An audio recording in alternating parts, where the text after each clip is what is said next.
This story is about a woman who loses her life savings renovating properties she doesn't even own. And it's a true story. That woman, it was my mother, now deceased. She worked like a donkey all her life, stayed in an abusive, horribly abusive marriage with a violent husband. And because of her religious beliefs, she wouldn't consider a divorce. When he died, she had joint custody in the matrimonial home and income properties. My father was so difficult to get along with that the City of Sudbury bylaw office, fire department, all avoided dealing with him like the plague. Shortly after his death notice appeared in the local papers, my mother was besieged with complaints and demands from both the bylaw office and the fire department, demanding major renovations to the 11-plex. Since she believed she owned the properties over the years following, she depleted her entire life savings of over $100,000, including my savings of $40,000 with my permission. I never dreamed that she did not own the properties, or I would have refused to allow it. 18 years after his death, we discovered she did not own anything solely, including the matrimonial home. I won't go into the horror that's already on my website of what my brother did as an executor, fraud, embezzlement, all done in secret. However, the very fact that a spouse can sever joint tenancy in secret, and it's legal in Ontario, Newfoundland, Nova Scotia, New Brunswick, Northwest Territories, Quebec, and British Columbia, Canada, is a clear violation of Section 7 of the Charter of Rights.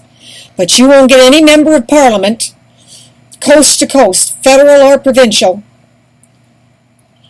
not our Canadian Prime Minister, Justin Trudeau, none of the premiers of the provinces, to address these heinous laws that will allow for crime, fraud, property theft, and embezzlement, all in secret. I know because I've emailed almost every one of them and never got even one reply.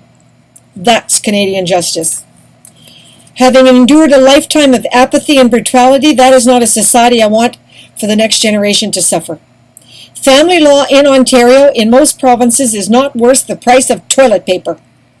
Ontario is facing an election, but not one politician or media is addressing the heinous crimes being done legally in Ontario as a direct result of secret filing.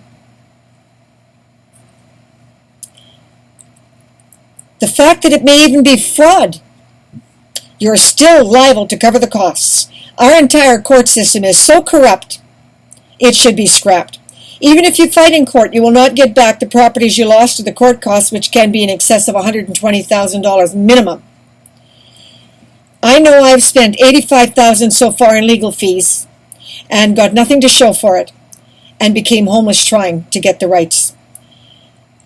Mom and I are not alone. Victims are helpless with no voice in our society. Media silence on this subject of secret filing is deafening. If you go to my website, all the details are there.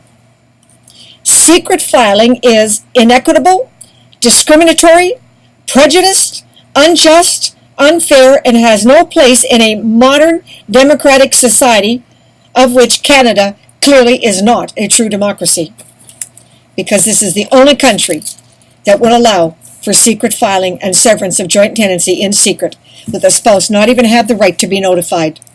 So that's right. Welcome to my world.